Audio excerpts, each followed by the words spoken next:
salve, galera! Começa agora mais um episódio da série Surf TV no Circuito Mundial. E para falar sobre esse tema aí da WSL, né? O assunto ainda é o corte, a gente já debateu aqui, né? Junto com Pedro, Robalinho e Chalita, que vão participar desse episódio. E agora teve a tal reunião que era esperada para acontecer durante a etapa do Bells. E parece que a reunião foi meio tensa. O Pedro Robalinho, que já está aqui com a gente, participou da reunião, vai contar pra gente o que aconteceu por lá, as informações, o que a WSL prometeu, enfim. E o Chalita também vai participar com a gente. Fala, Chalita, fala, Robalinho, tudo bem com vocês? Beleza, bom dia, galera. Tudo certo, estamos aí. Boa, então começar logo com o Robalinho. Robalinho, como é que foi essa reunião aí, cara? Tão aguardada a reunião, né? Foi tensa, foi mais tranquila, muita coisa resolvida. É isso aí, cara. É bom participar aqui com vocês de novo. Muita especulação em cima do assunto, né? Legal que eu participei dessa reunião. A reunião anterior foi só da WPS, que é a World Professional Surfers. É uma reunião restrita aos atletas, os coaches não são permitidos.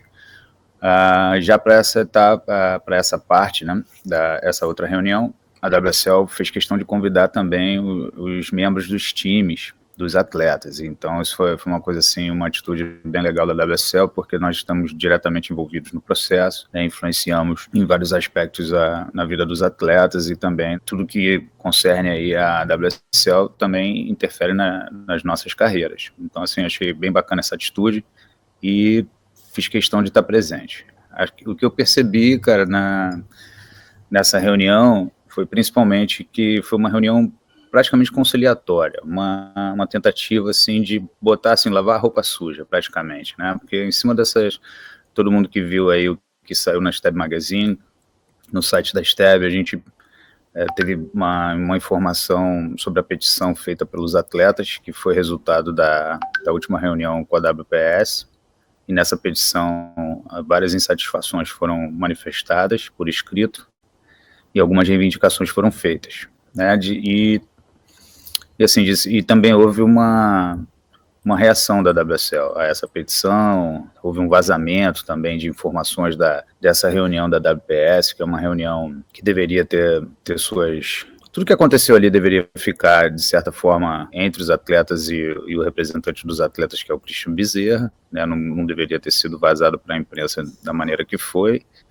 Outras informações também não muito fidedignas, de que haveria greve no West Austrália, de que os atletas iam fazer uma manifestação, que os atletas iam cruzar os braços e não iam entrar na água, ou alguma coisa do tipo.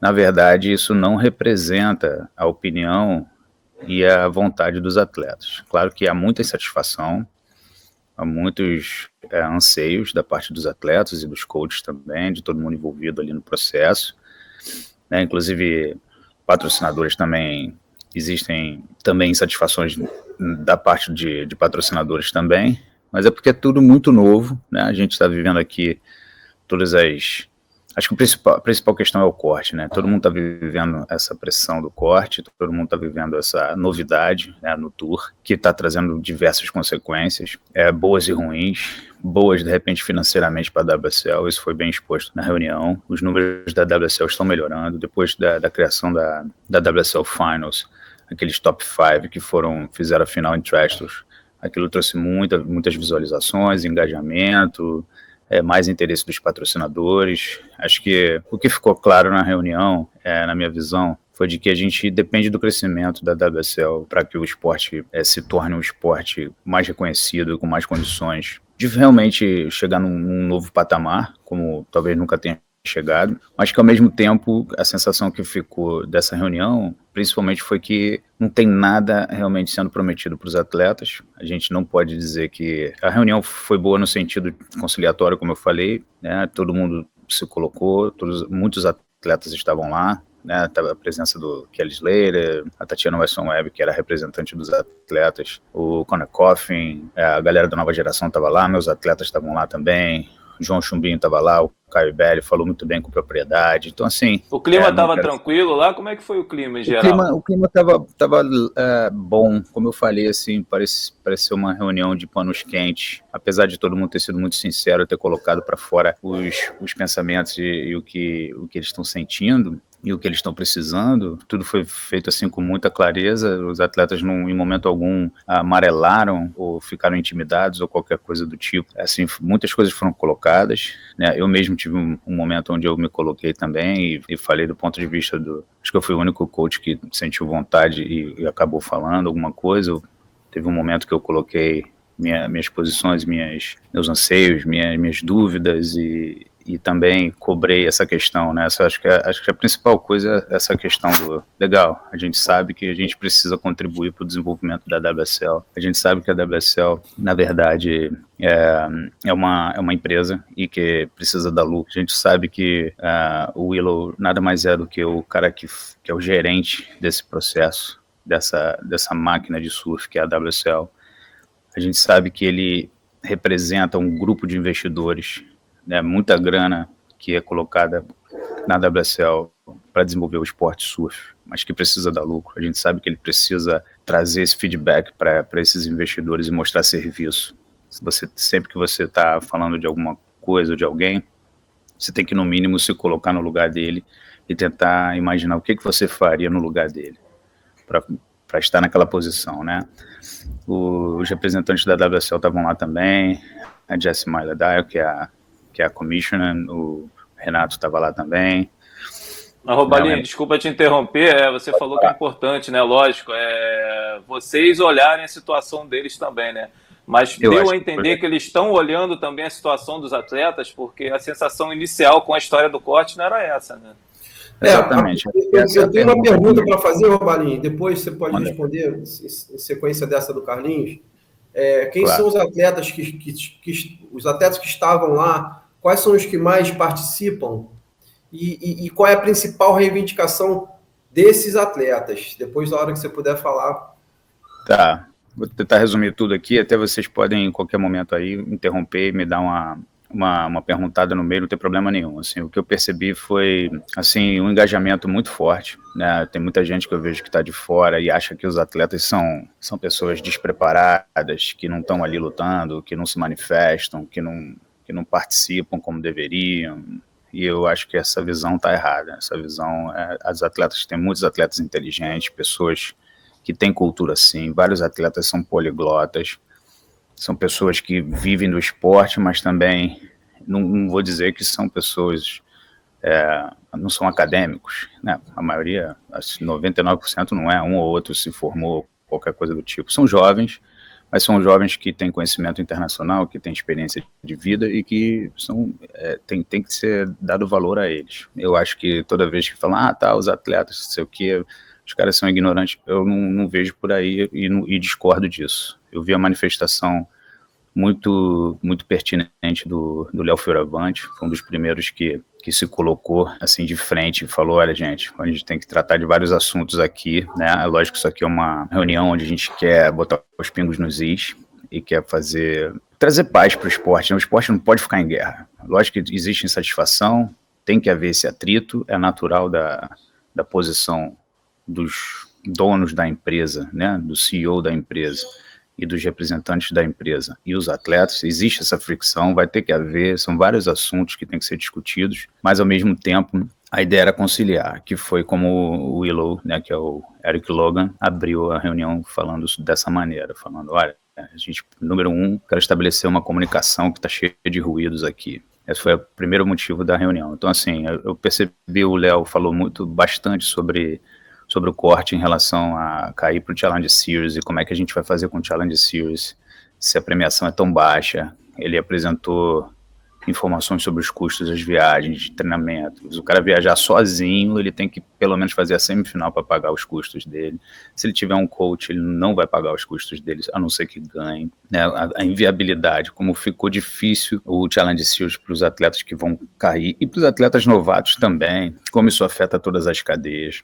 A Tatiana Weston Webb, que era representante dos atletas, está até abrindo mão de ser, o Konechov também, é muito desgastante para ele se meter nessa parte política e de representação e também competir, né? É desgastante, traz atritos que atrapalham a carreira, isso foi colocado por eles também. Eles se manifestaram bastante, gostei muito da participação do Caio Belli, que também colocou a questão dos brasileiros, de, pô, como é que a galera vai fazer para sair agora os classificados, aí, como é que esses caras vão fazer para correr o Challenge Series, os 10 classificados, se não me engano são 9 brasileiros e o Santiago, que é argentino, né? Acho que essa é a lista do Challenge Series da América do Sul. Aí ele comentou sobre isso também. Então, assim, todas essas questões foram levantadas e o Morgan Sibley, que também é australiano, da nova geração, que também está correndo risco de cair nesse corte, também se manifestou bastante. Assim, todo mundo com educação, não teve euforia, não teve briga, não teve acusações, dedo na cara, nada disso, né? E nem era, na minha opinião, nem era para isso. Da parte do diretor comercial, ele colocou uma insatisfação desse vazamento e que isso traz muitos problemas, porque, por exemplo, por conta do corte, eles conseguiram fechar bons negócios com o governo do West Austrália, né, de Margaret River, para o evento de Margaret River, não só para esse ano, como para os próximos anos. Então eles falaram que todas essas mudanças, apesar de estarem afetando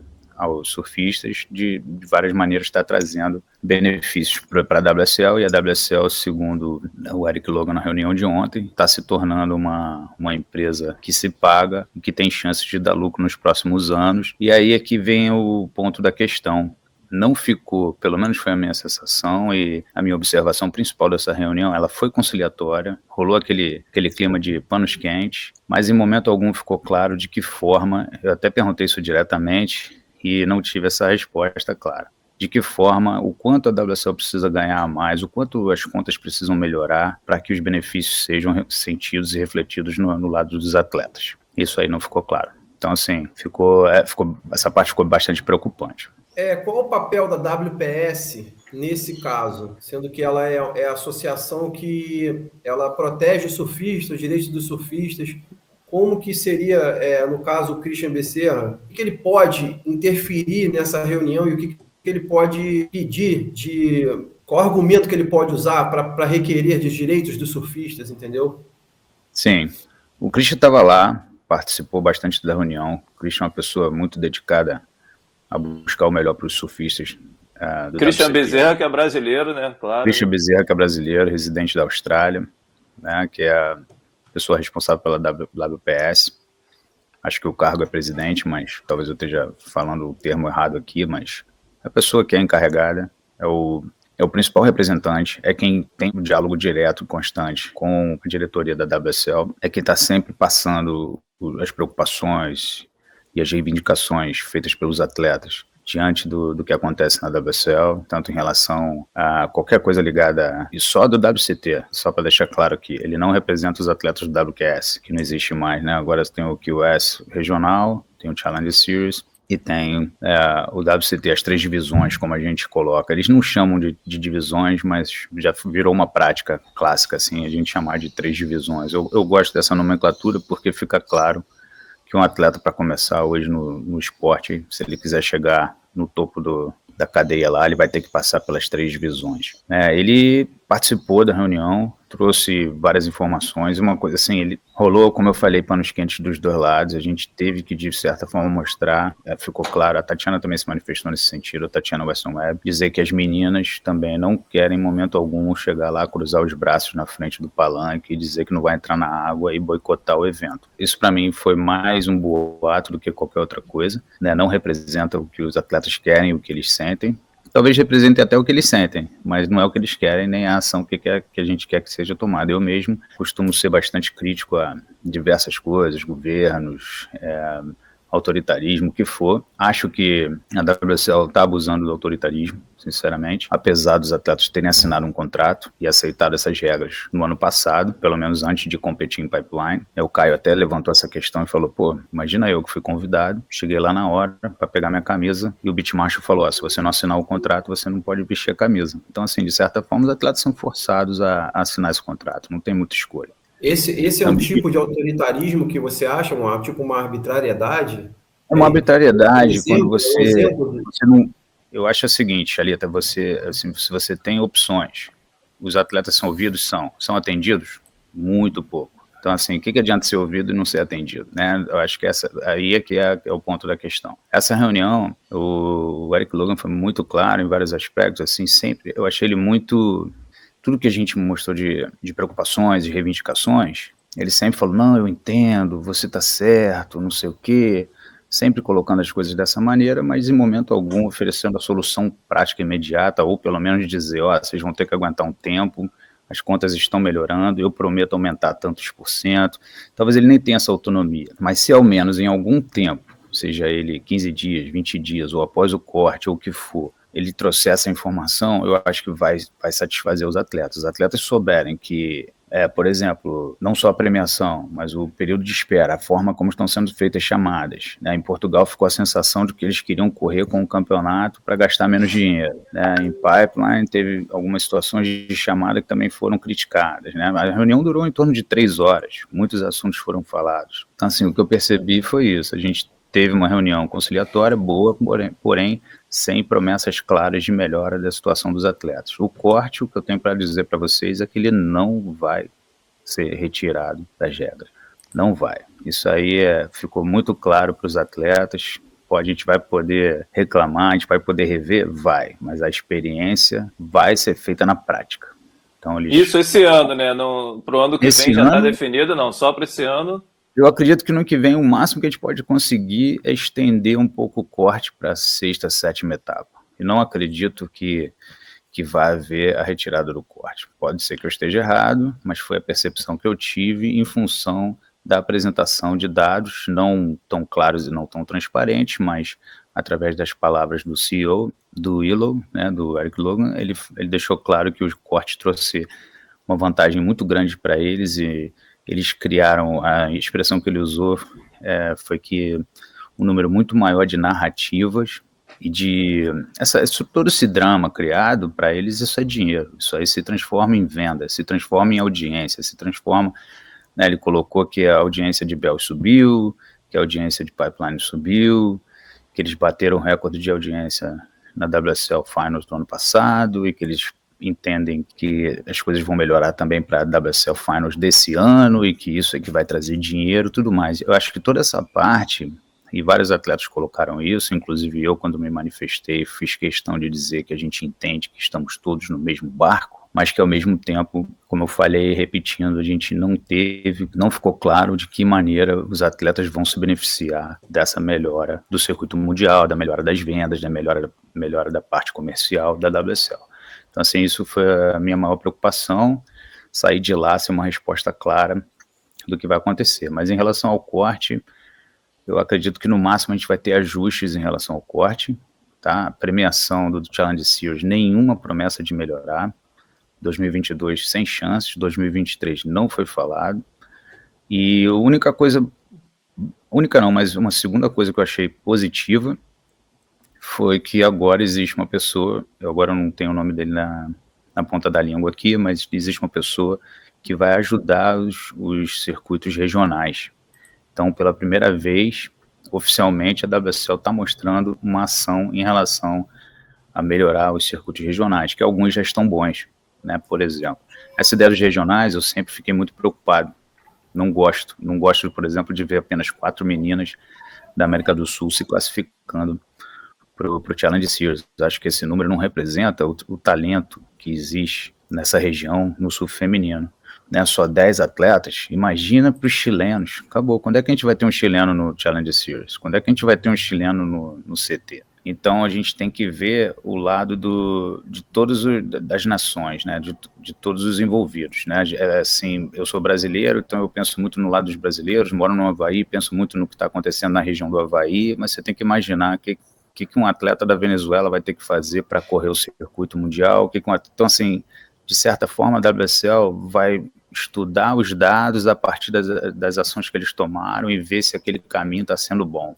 E esses pensamentos que eu estou tendo, normalmente e provavelmente, não serão exatamente os pensamentos que vão nortear as ações da WSL. Então, assim, o que ficou claro é que, de novo, money talks, né? Vai ser tudo em cima da parte financeira, e se eles tiverem, enquanto eles estiverem tendo resultado financeiro, eles vão manter essa linha que eles estão criando. E segundo eles estão criando a maior plataforma de todos os tempos do esporte. Acho que isso é positivo. E desde que isso reflita na vida dos atletas, a gente tem que apoiar o seu favor. A gente tem que estar sempre presente, sempre se manifestando, sempre, né, eu fiz questão de ao final da reunião ir lá, apertar a mão do Eric Logan, falar com ele, falar, olha, cara, tô aqui, critiquei, trouxe informações, trouxe minhas preocupações e minhas reivindicações em relação ao Brasil, em relação ao Avaí, mas quero deixar claro, todas as postagens que eu faço, eu marco eles, a gente está no mesmo boat, está no mesmo barco, a gente quer fazer o negócio crescer. Robalinho, cara, só fiquei com, assim, tem algumas dúvidas, né, mas uma que está na minha cabeça agora em relação ao que a gente estava falando, qual foi a resposta quando foi tocado na situação das chamadas, né? Porque a sensação que dá é que realmente eles querem sempre correr para terminar logo o evento, né? O que eles falaram sobre isso? Boa pergunta, Matias. Foi o momento onde o Willow se comprometeu a dizer que a janela existe e a janela vai ser respeitada e que não existe nenhuma pressão interna para que o evento seja feito em 3 dias, acabe logo, nada disso. Em algum momento a Jess falou, olha, para mim a Jess Malidar, que é uma das responsáveis pela chamada, né? É uma posição muito difícil, os surfistas reconhecem isso. Né? Aqui, por exemplo, em Bells, eles têm a ajuda do Adam Roble, que é o Adam Robertson, que já foi atleta CT, um dos principais atletas da história aqui da região de Victoria, na Austrália. Né? O Head Judge, o Jesse Malidar, o próprio Renato Riccio. Né? Existe um grupo de atletas que as pessoas dão opinião também, mas assim, é muito difícil fazer chamada, né? A gente não pode achar também que eles não estão tentando fazer o melhor deles. Eles estão, com certeza, tentando fazer o melhor.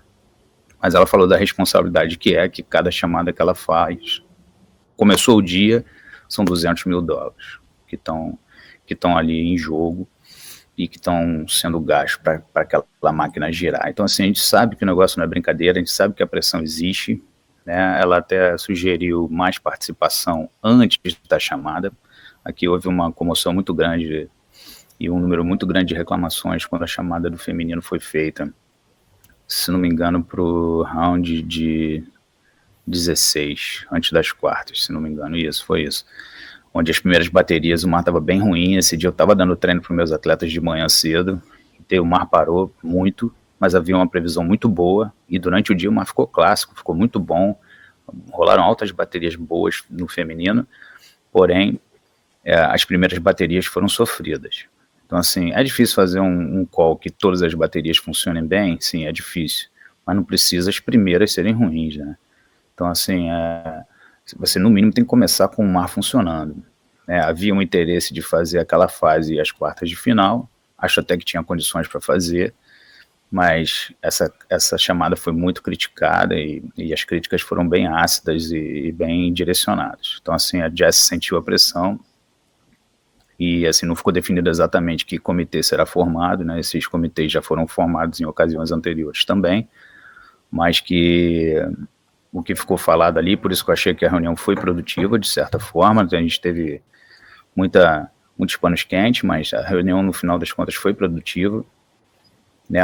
Assim, houve uma lavagem de roupa suja, vamos colocar dessa maneira, e assim foi cobrado. Então a Jess falou, olha, eu não tenho bola de cristal, a gente tenta fazer o nosso melhor, a gente usa o conhecimento local, a gente agora mesmo estava olhando a boia aqui 2 horas atrás e a boia já mudou, então os dados também não são precisos, e é uma coisa difícil, está lidando com a natureza, a gente tem que entender a Jess nesse sentido, né? Mas os atletas têm que se manifestar e estar presente na chamada de manhã no campeonato, não adianta só reclamar também, né? Então, assim, tudo isso foi falado e pelo menos o Eric Logan se comprometeu de que a janela pode realmente ser usada em sua plenitude. Show! Então é isso. Chalita, tem mais alguma colocação para fazer? Cara, eu espero que a WCL seja seja assim, mais sensível possível, né? Eles têm que entender a posição que eles estão, apesar de eles serem empresários e a WSL ser uma organização privada, eles têm que entender que tem vários atletas, tem várias vidas que dependem do surf, né? Dependem do circuito mundial para tocarem suas vidas, então eles têm que tentar sacrificar um pouco mais, assim, eu acho. Acho que eles estão na posição de ainda investir um pouquinho mais para depois começar a ver os frutos, né? Então, eu acho que esse lance de agora já começar a focar muito só no que é melhor, no que gera mais lucro, eu acho que ainda tem um tempo ainda mais de adaptação ainda, para depois eles começarem a pensar mais nesse lado lucrativo. Eu acho que eles ainda têm muita coisa para rever e readaptar. Essa é a minha posição. Valeu, Chalita. Valeu, Pedro Robalinho. Cara, muito maneiro trocar essa ideia com vocês. Robalinho sempre trazendo informações aí direto do local onde os eventos estão acontecendo. Hoje falando dessa reunião super importante aí, dando detalhes também bem interessantes desse papo. Chalita também sempre enriquecendo o programa. Chalita que é jornalista também, né? Além de um excelente surfista. Então é isso. Muito obrigado, Robalinho. Muito obrigado, Chalita. A gente se vê em breve, beleza? Valeu, equipe. Tamo junto. Valeu, um abraço. Valeu, galera. Até breve. Um abraço.